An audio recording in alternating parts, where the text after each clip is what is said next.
Agora, quem acabou de entrar foi a Júlia Fernandes. Bom dia, Júlia. Bom dia, Sérgio Chiro. Muito bem-vindo à nossa última aula. Rafael Tsutomo, bom dia. Milene Ri, bom dia. Nicole Simabuco, bom dia. Para vocês, um ótimo bom dia. A Beatriz entrou aqui também. Júlia Fernandes está dentro. João Vitor também. Está entrando, pessoal. Felipe Correia, bom dia, Felipe. Pessoal, está entrando aos poucos. Milene Ria, Nicole, Rafael e o Sérgio. Já temos 10, 11 agora com o Natan. Bom dia, Natan. A Yasmin Leite entrando Bom agora dia, também. professor. Bom dia, Yasmin. Professor, se eu ficar de filosofia, de REC de filosofia, eu vou te levar aí para você me ajudar, né, aí na sua casa. Que isso, eu creio que não fica, não, porque vocês fizeram as atividades do AVA, vocês fizeram os exercícios que a gente postava. Que ava? Não, nota Não de ouço esse vocês. nome há uns 3 meses. Fala sério, que isso, mas não fica de recuperação, não. Que se ficar de recuperação, a gente reprova, não tem jeito. Bom dia, Ana Luísa, É o bom quê? dia. Aí é pior, né? Vamos ver quem mais entrou aqui. Ana Luísa Kiefer, né? É Kiefer, é alemão o nome, nossa, é chique. Chiquérrimo essas meninas da sala de aula, viu? Paulo Henrique, bom dia, Paulo Henrique, seja muito bem-vindo. A Kemi, entrando agora, bom dia, Kemi, uma ótima segunda-feira. Deixa eu ver. Felipe Oshiro, acabou de entrar agora o Felipe Oshiro. Bom dia, Felipe. Seja bem-vindo. Ari Vargas, bom dia, Ari. Seja muito bem-vindo nessa aula, nossa segunda-feira. Estamos com 17 alunos, estamos chegando ao número 20. Se chegar ao número 20, todos vocês vão ganhar uma caixa de bombom, tá? Se chegar a 20 alunos, cada um vai ganhar uma caixa de bombom. Bom, mas eu não falei que sou eu que vai dar, né? De quem você vai ganhar, eu não sei. Mas vamos esperar um pouquinho mais um minutinho para a gente poder começar a nossa atividade. Já vai pegando o livro de filosofia aí, porque hoje nós temos que encerrar de vez, terminando as atividades do último capítulo do livro de filosofia. Deixa eu ver qual é a página que nós trabalhamos a última aula, a questão da filosofia da ciência. Na verdade, a última aula foi a filosofia estética, dentro do capítulo da filosofia da ciência. Se quiser já adiantar por aí, é a página 116, por favor. Página 116, para quem quiser já está com o livro aí. Bom, eu creio que não vai entrar mais ninguém. 18, 17 alunos participando. Opa, entrou mais o Fernando. Bom dia, Fernando. Mais dois para formar 20 alunos. Vamos lá, vamos lá, vamos lá, vamos lá. Bom dia, seja muito bem-vindo, Fernando. Mais um, chama mais um para poder entrar. Chama mais um para poder entrar. Vamos lá, vamos lá. Mais dois. Opa, entrou agora o Danilo. Bom dia, Danilo. Somando 19 alunos na nossa aula. Mais um para dar 20. Tranquilo? Bom demais. Sempre bom e bonito. Deixa eu ver. Quem mais? Opa, deixa eu ver. Agora sim, agora eu estou feliz da vida, hein? Temos 20 alunos participando da nossa aula. Que maravilha. Fala sério, que duplicar a guia nada. Não pode pedir para duplicar a via. Fala sério, hein, Fernando?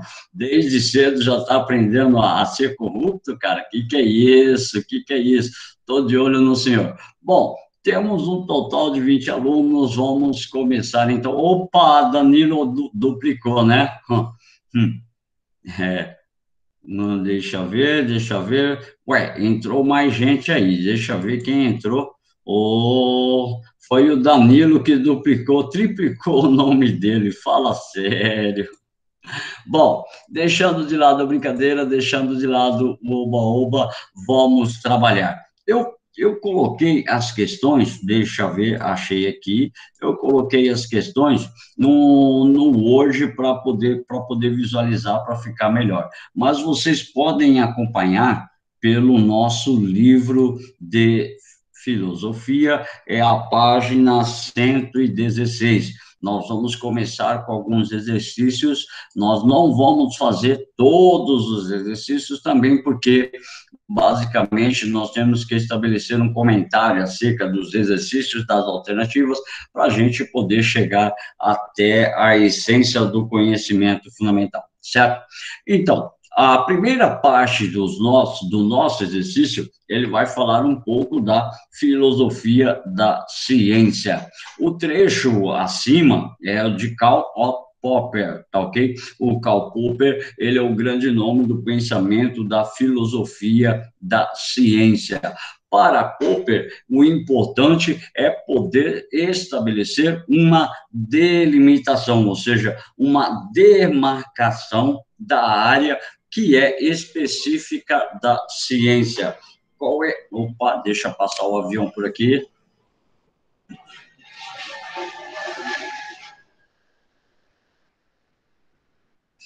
Desculpem, avião passando, sobrevoando a minha casa, mas tudo bem. Segundo Popper, para você poder estabelecer a validade da ciência, você tem que estabelecer os limites para demarcar o problema da própria ciência. Então, para que seja um elemento científico, ele tem que ter um limite, tem que ter uma demarcação. E por isso, jamais poderá discutir ou jamais poderá entrar no campo da teologia, que um dos limites para a análise científica são as ciências empíricas.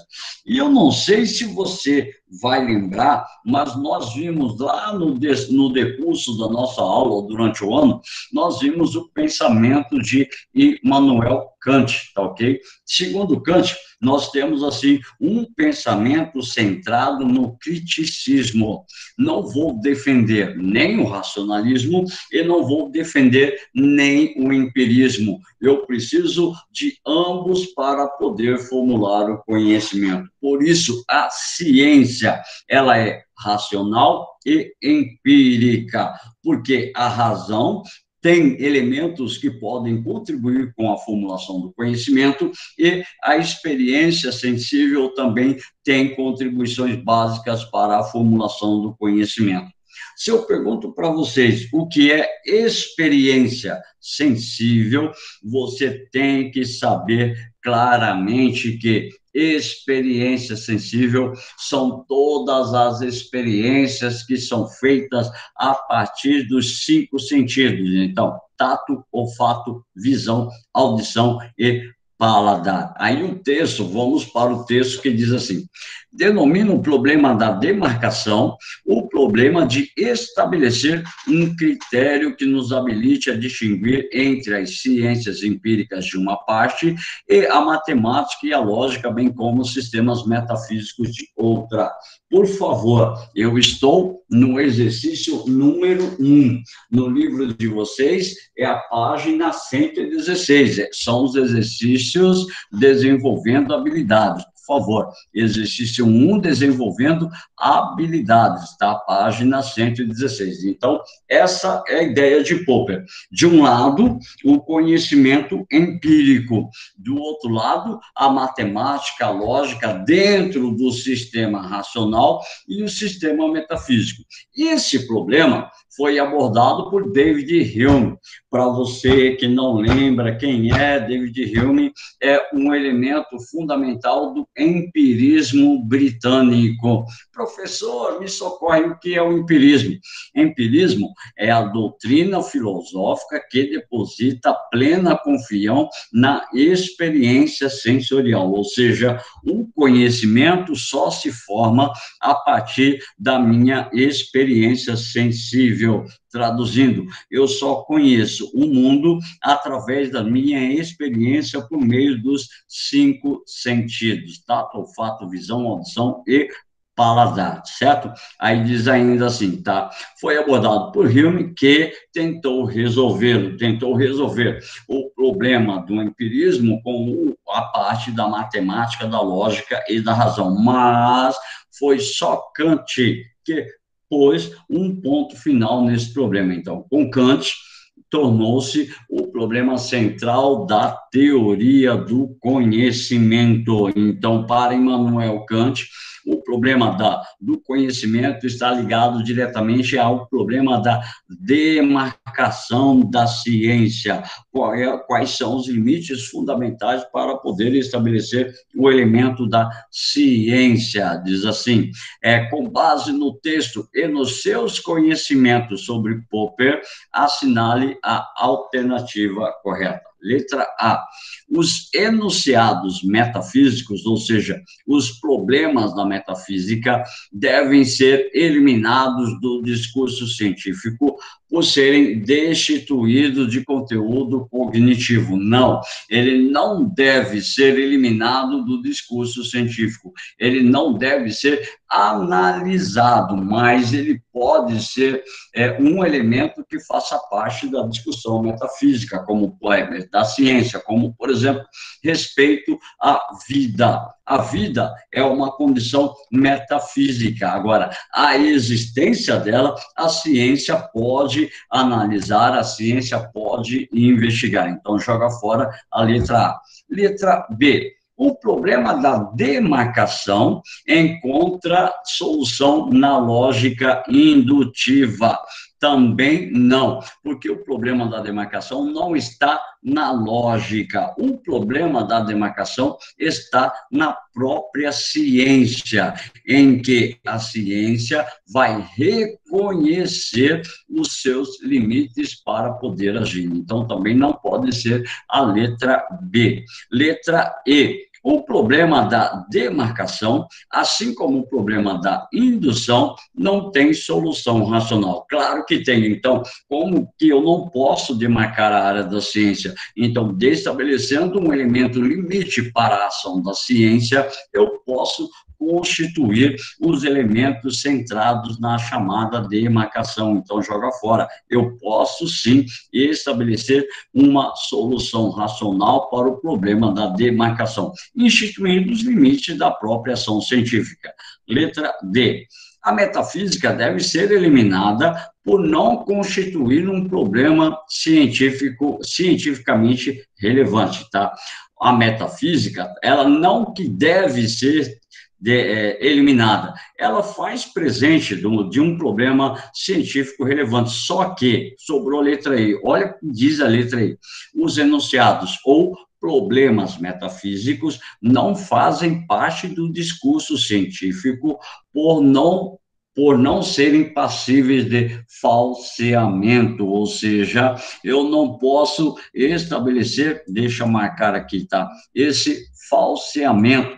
O que seria, professor, esse falseamento? Segundo Popper, uma teoria científica, ela passa pelo critério de falseamento, quando outra teoria pode substituir gradativamente as ações dessa teoria em vigor. É aquilo que ocorre constantemente na ciência. O cara lança uma teoria, depois vem uma teoria, destrói todo o elemento anterior e se estabelece como verdadeiro. Portanto, marca como letra correta a alternativa E. Os enunciados metafísicos não fazem parte do discurso científico, por não serem passíveis de falseamento, como, por exemplo, Deus.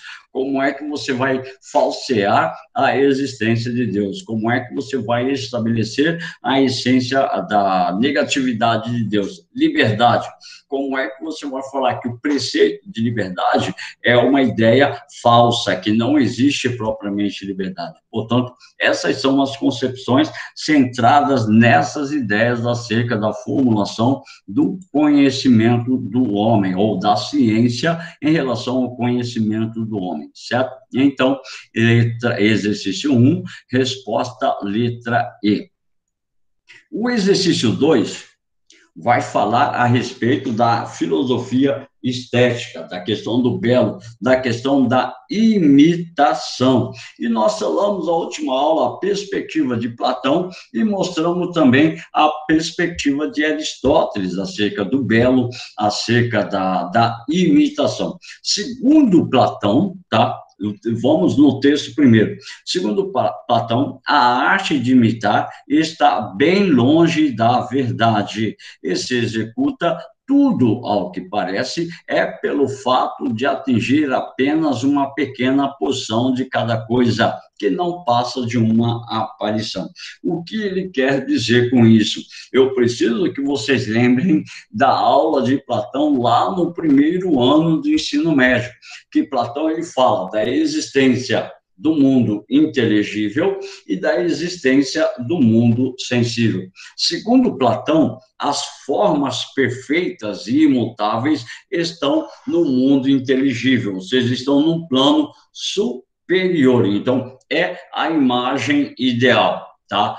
O mundo material, que é o mundo da natureza, que é o mundo que nós vivemos, é uma cópia deste mundo inteligível. Talvez vocês se lembrem quando eu dei, agora eu citando o exemplo. Na época, eu pedia para vocês poderem pensar um cachorro. Você pensava um cachorro. E quando você pensa um cachorro, você tem a forma perfeita do cachorro na sua mente. Você sabe o que é necessário para que o cachorro seja cachorro. E, inclusive, até formula uma imagem desse cachorro na sua mente. Tá?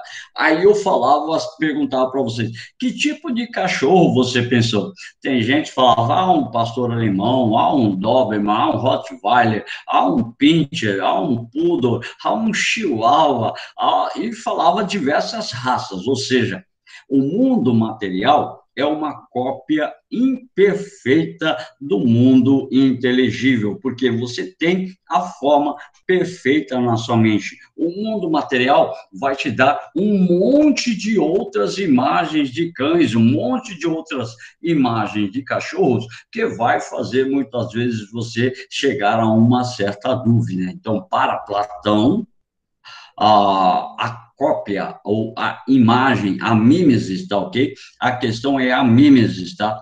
A cópia é pura réplica da realidade. Portanto, uma obra de arte, uma pintura, uma escultura, uma arquitetura é apenas cópia imperfeita da realidade que está na minha mente. Aí a gente vai para Aristóteles, tá? Imitar é congênito no homem, e os homens se comprazem no imitado, ou seja, imitar é próprio da natureza do homem. Portanto, a obra de arte é uma própria representação da própria essência humana. Então, a ideia está centrada diretamente nessa informação.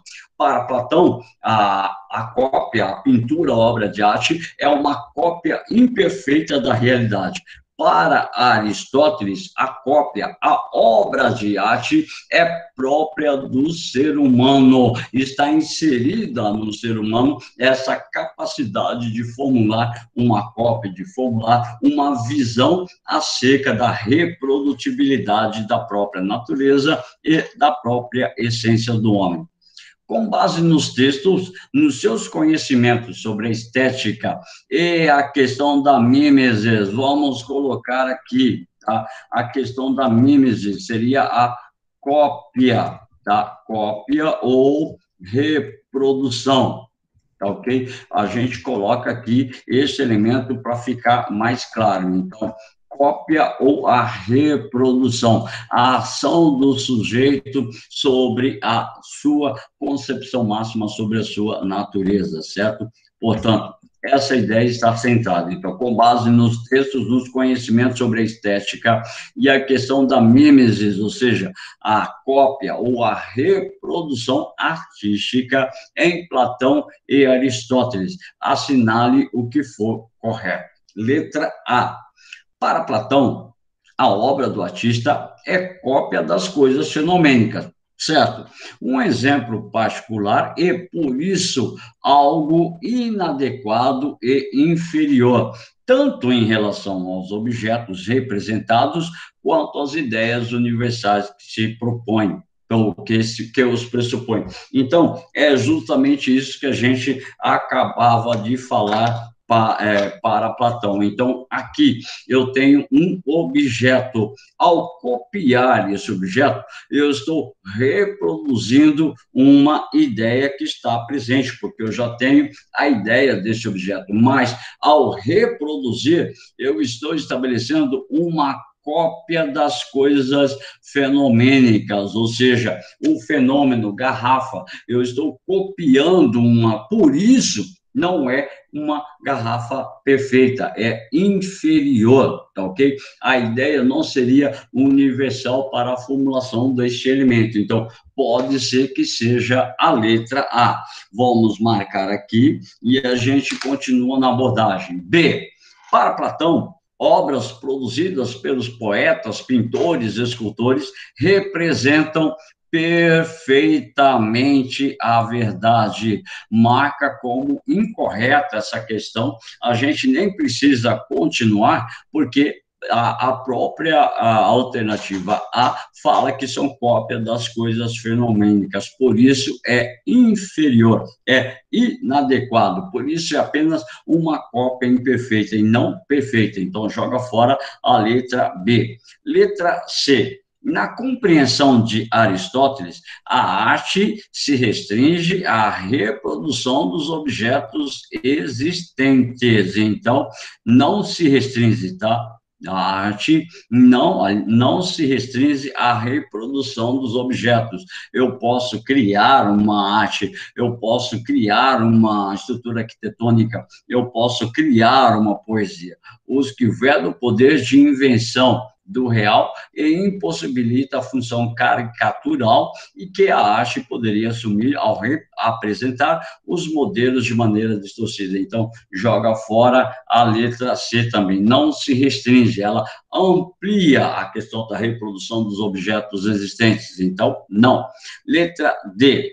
Aristóteles concebe a mimesis artística como uma atividade que reproduz passivamente a aparência das coisas. Também não é passivamente, é ativamente, porque para você reproduzir o objeto, é você que está agindo sobre o objeto. Então, o que impede ao artista a possibilidade de recriação das coisas segundo uma nova dimensão também não pode ser. Letra E. Aristóteles se opõe à concepção de que a arte é imitação e entende que a música, o teatro e a poesia são incapazes de provocar um efeito benéfico e purificador no espectador. Muito pelo contrário, tá? Muito pelo...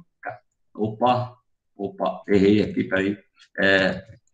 Para Aristóteles, a música, o teatro, a poesia, a dança cria no espectador um efeito de catarse, ou seja, um efeito purificador. Esse efeito purificador é porque dentro do ser humano ele tem a capacidade de reproduzir as coisas, reproduzir os objetos, ele tem essa capacidade de criar, ou seja, de estabelecer as análises na sua própria mimesis. Portanto, resposta do exercício, letra A. Marca aí, por favor, letra A. Eu já marquei na nossa projeção. Portanto, exercício número 2, falando a respeito da mimesis, da filosofia estética em Platão e em Aristóteles. Portanto, resposta letra A, certo? Então, essa concepção acerca, ou essa visão acerca da estética, pressupõe não só a questão da beleza corporal, como a gente falava. Então, a música, a literatura, o teatro, a poesia, a dança todos eles estão inseridos dentro dessa concepção estética, dessa valorização do belo, dessa valorização da estrutura da purificação do ser humano, porque, segundo Aristóteles, esse efeito purificador vem por meio da dança, vem por meio da música, do teatro, da poesia, ou da produção de uma obra de arte, de uma escultura, de uma pintura, de uma estrutura arquitetônica. Então, segundo Aristóteles, como está basicamente inserido no ser humano essa condição, o ser humano já é inerente ao ser humano essa constituição de reprodutibilidade, então a essência estética está ligada a tudo aquilo que promove esse efeito purificador no sujeito. Tenta você também, por exemplo, você cantar uma música, você participar de uma peça de teatro, você compor uma poesia, você vai se sentir bem. Esse sentir-se bem é justamente o que ele chamou de efeito purificador ou catarse, tá? A respeito, dentro dessa ideia da purificação da alma, da purificação do próprio sujeito. Agora, por favor, nós temos o exercício número 3. Eu gostaria que vocês fizessem o exercício número 3. Eu vou dar 2 minutos para vocês fazerem o exercício número 3, depois a gente continua. Vamos lá, fazendo o exercício número 3. Quem terminar, manda para mim, canta para mim a resposta, tá ok?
O tempo está acabando.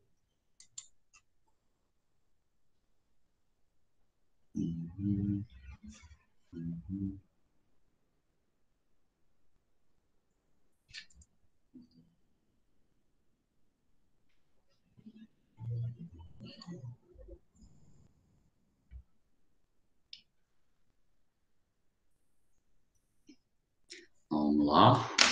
Deixa eu ver aqui, me mandaram no chat. Não. Mas já colocando o nome na... Oi. Letra E de elefante. Letra E de especial. Axa, muito bem. Parabéns para você, a sua resposta está correta. Deixa eu só colocar a projeção para a gente retornar. Por que que é a letra E? Segundo Immanuel Kant, a questão do juízo estético está ligada à percepção sensorial que o indivíduo executa. Então, sou eu quem vai determinar a validade, a beleza, naquela questão que a gente falava na aula passada, o juízo de gosto, entra em questão o juízo de gosto. Então, só para a gente ter uma noção, o juízo estético é, em Kant, uma intuição inteligível no sensível. Portanto, a questão da sensibilidade é você que estabelece as sensações, é você que cria essa possibilidade das sensações. Então, os sentidos são seus. Então, este elemento inteligível, sensível, é individual, em que o sujeito também na nexa ficou muito fácil, né? Ficou muito fácil porque no próprio enunciado tem a resposta. Então, sujeito, em que o sujeito não proporciona nenhum conhecimento do objeto que provoca. Não consiste no juízo sobre a perfeição do objeto. Se não é em relação ao objeto, só pode ser em relação ao sujeito, certo? Então, se é em relação ao sujeito, é uma condição subjetiva, é válido independente dos conceitos e das sensações produzidas pelo objeto. Se o objeto não é capaz de criar, e nós sabemos que ele não é capaz de criar um conhecimento, o único capaz de criar um conhecimento é o sujeito. Então, para Kant, a estética é uma intuição de ordem objetiva, não pode, porque o texto critica realmente essa ideia da participação do objeto na formulação do conhecimento.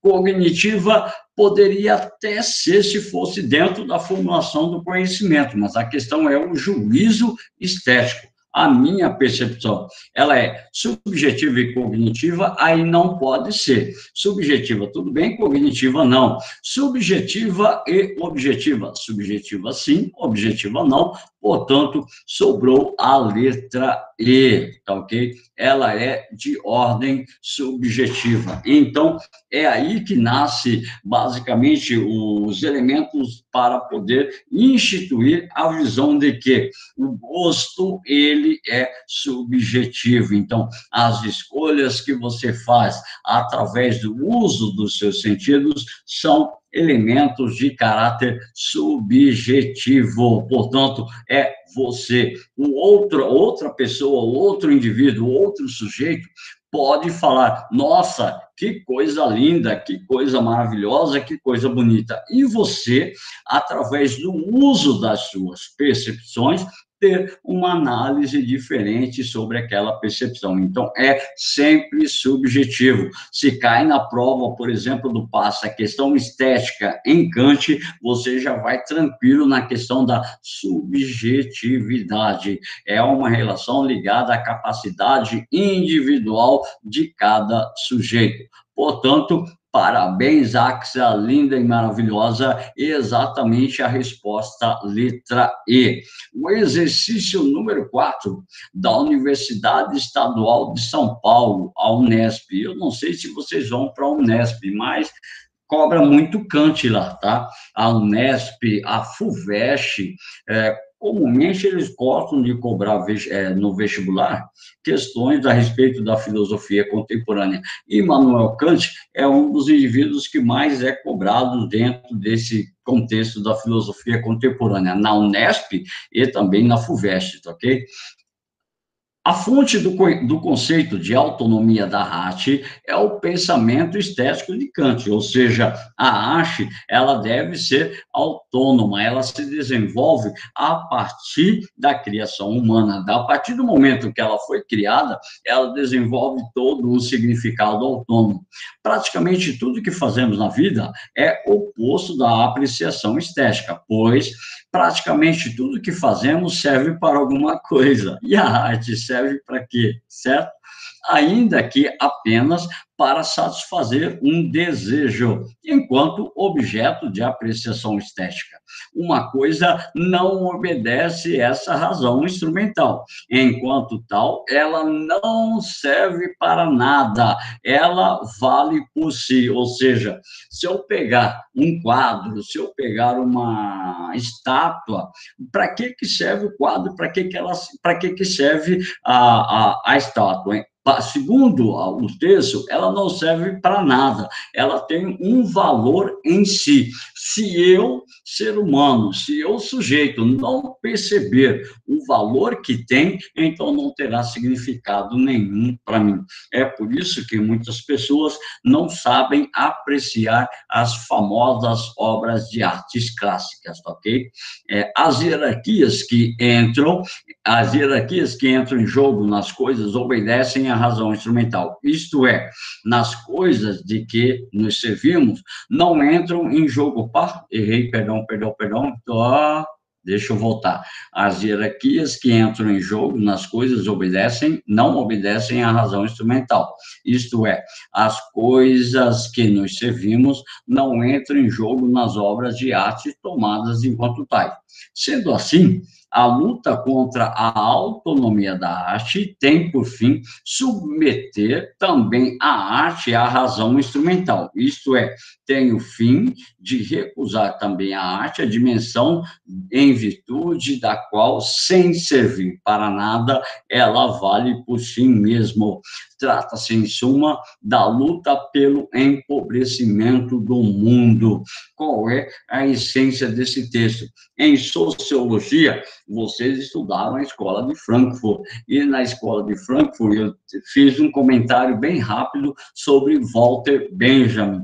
Segundo Walter Benjamin, a sociedade contemporânea industrial tem uma capacidade de reproduzir a obra de arte, principalmente música. Há uma reprodutibilidade muito grande desta obra de arte. Ela acaba perdendo, tá, o valor em si mesma. Ou um quadro, ou uma obra, uma pintura famosa, vamos pegar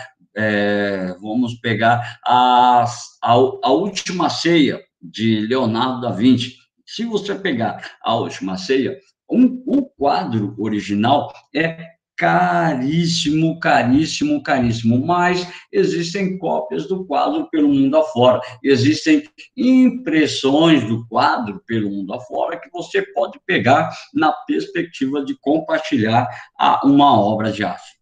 De acordo com a análise do autor, letra a racionalidade instrumental, sobre o ponto de vista da filosofia de Kant, fornece os fundamentos para a apreciação estética. Não, retira esses fundamentos, tá? Então, a racionalidade instrumental, que seria um controle racional dessa produção artística, retira esses fundamentos da apreciação estética. Letra B.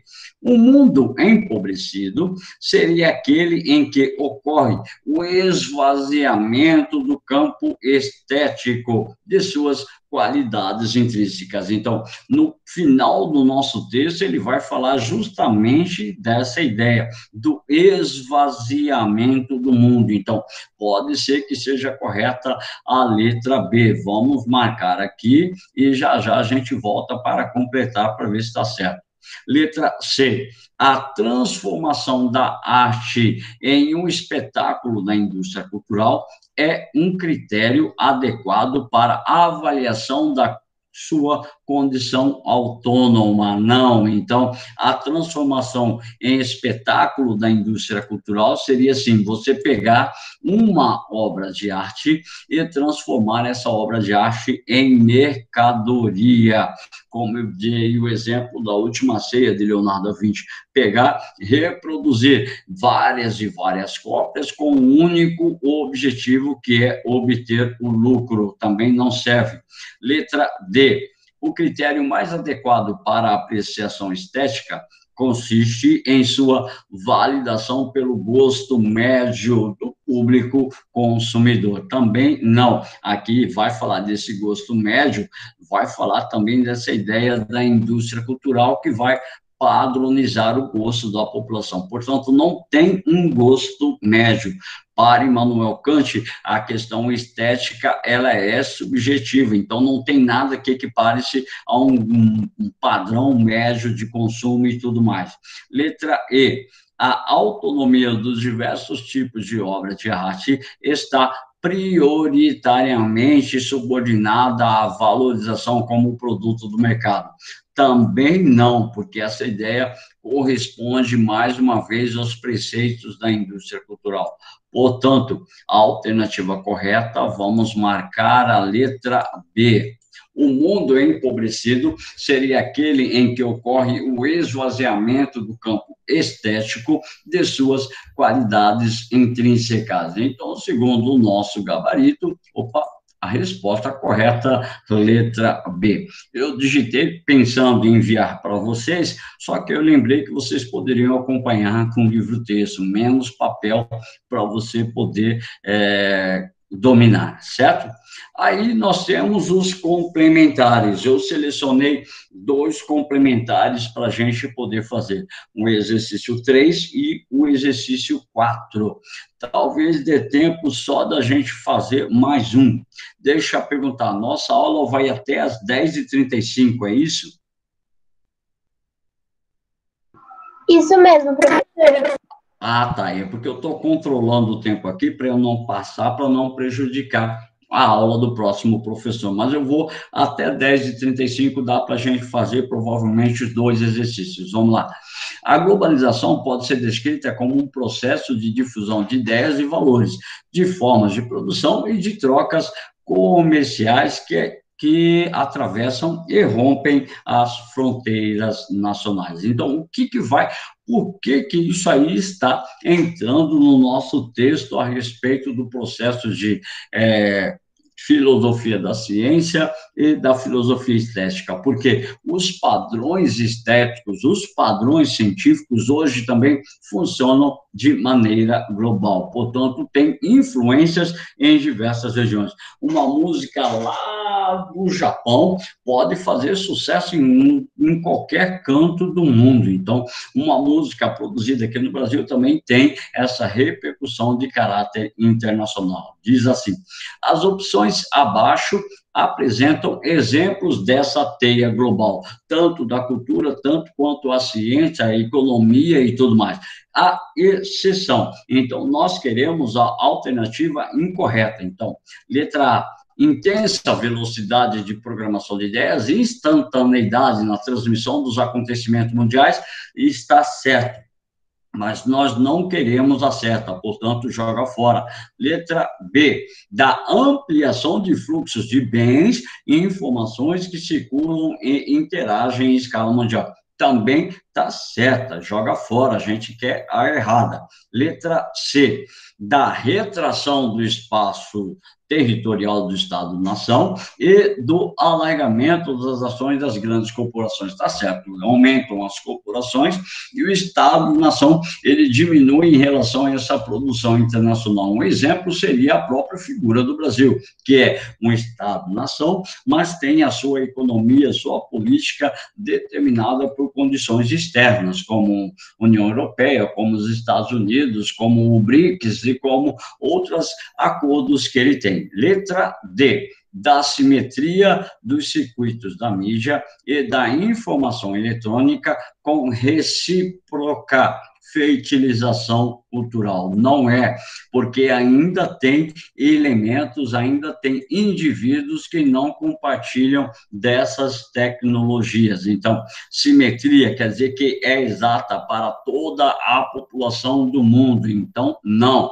Então, a resposta provavelmente é a letra D, mas vamos analisar a letra E: do aumento da velocidade e da eficiência dos sistemas multimundiais, de transportes e comunicação.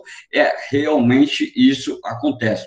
No sistema de transporte, no sistema de comunicação, no sistema econômico, no sistema cultural, tem um aumento dessa velocidade desses sistemas multimundiais, tá? Então, multimodais, porque lança-se uma nova tecnologia do transporte lá na Índia, concomitantemente, Inglaterra, França, Estados Unidos, Brasil, Argentina, outros países vão acabar associando-se a essa nova possibilidade, certo? Então, exercício 3 é resposta letra D. Infelizmente, nós só temos mais 1 minuto e será insuficiente para a gente resolver a questão de número 4. E a gente marca, então, o gabarito, marca aí no seu livro-texto, exercício número 4, que ele vai falar da condição da evolução da economia dentro desse sistema global. Então, número 4, resposta letra E. Conseguimos fazer alguns, não todos os exercícios, mas o restante fica de presente para vocês poderem se deleitar sobre o exercício durante a semana, certo? Eu quero agradecer a presença de vocês. Olha só, conseguimos 29 alunos para a nossa aula. Que maravilha! coisa maravilhosa. Eu preciso do nome e o sobrenome de vocês no chat para confirmar as vossas presenças, tá ok, minha gente? Beijo, até a tarde na nossa aula de Sociologia. Tchau, tchau. Tchau, prof. Até a tarde.